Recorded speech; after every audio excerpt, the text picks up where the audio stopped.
The Syrian conflict causes unimaginable suffering and misery. At an online donor conference, Germany and other countries are now pledging further billions in aid, and among them are the UK and the US. From the point of view of experts, however, something else is needed.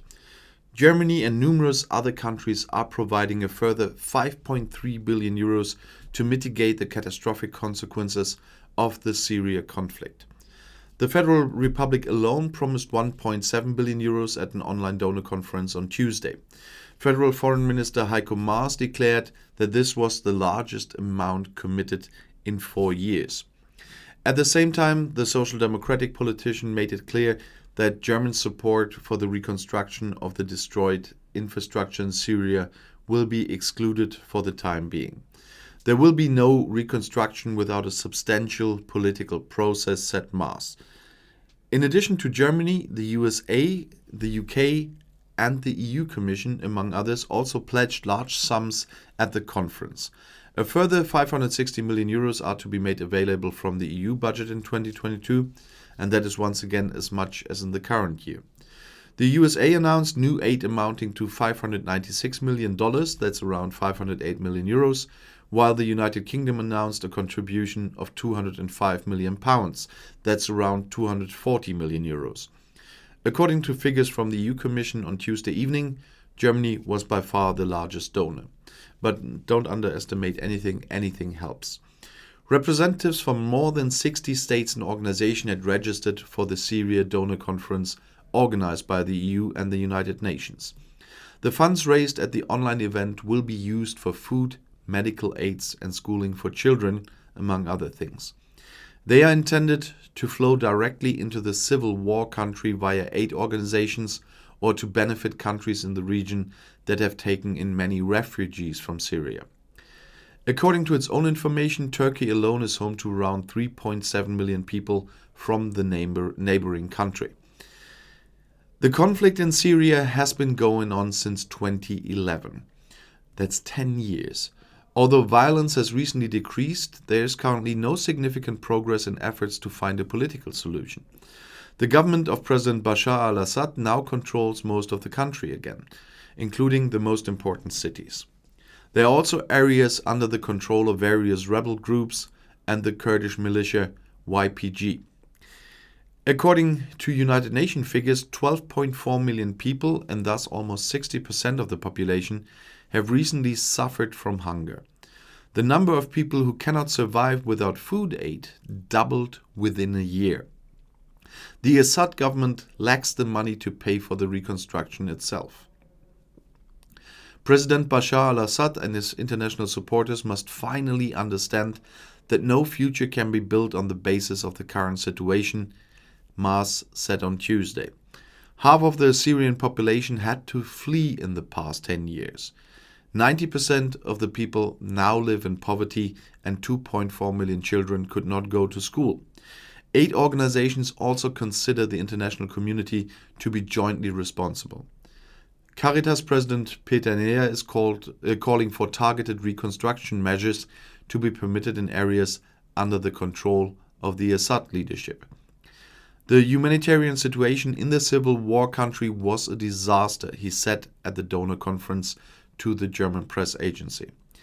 Targeted reconstruction measures could improve people's lives without this being seen as a license for the regime. The president of the Catholic Aid Organization pointed out that he was primarily concerned with very elementary things. We want to help people that they have a roof over their heads again, he said. We want to rebuild kindergartens, schools and health facilities. Welthungerhilfe's Syria coordinator Konstantin Witschel called for ways to be found so that people can provide for their own income. Today, many are 100% dependent on humanitarian aid.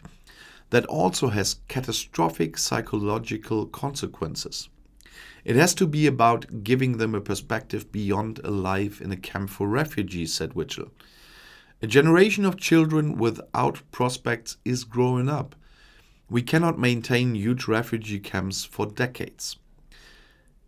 At the conference last year, according to EU figures, a total of around 4.44 billion euros in donations for 2020 and around 2 billion euros in donations for the time thereafter were pledged. According to the latest figures, 6.8 billion euros were made available for 2020, around 54% more than initially announced. At the conference last year, Germany promised around 1.6 billion euros for 2020 and the time thereafter for Syria and the neighboring countries in the region. In the end, 1.75 billion euros were made available for 2020 alone. In recent years, the federal government has always given more support in providing aid to Syria and the neighboring countries affected by the conflict than it initially promised at the Brussels Syria Conference, said the Foreign Office. According to EU Commissioner Janes Lenarčič, 3.6 billion euros of the total donation amount of 5.3 billion euros should already flow in 2021. The remaining 1.7 billion euros have been pledged for 2022 and the following years. Another 5.9 billion euros are to flow in the form of loans on preferential terms. And as you might have got so far, it was not a pointed UK video this time, although I usually would have talked about something like this on my European channel or the global channel. But in this case, it makes sense to do it right here, because the UK, with many other countries, is cooperating.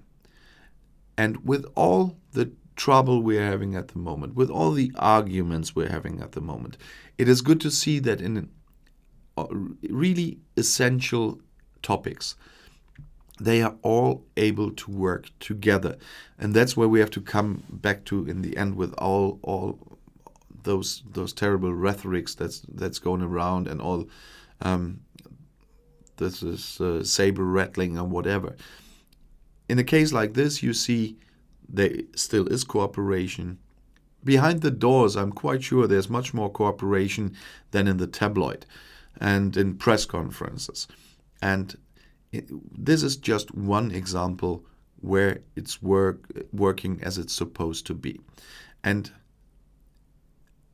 in the future, I don't know how long this will take. We have to get rid of the pandemic. Then we will see all the effects of Brexit. That will cause quite some disturbance again, until everyone realized that it will stay like the way it is for a long time because of the third country stuff and so on. And then when everyone came down, we hopefully see much more cooperation again in many fields. When all the rhetorics is gone, probably when the next elections are gone in the UK, when the Scottish elections are over, there's a lot in between before this will happen. But this conference is a sign of it, and that's why I wanted to bring this topic to this channel as well, although it's not exclusively or very strictly on the UK. And if you want to stay informed, please subscribe to my channel. Auf Wiedersehen.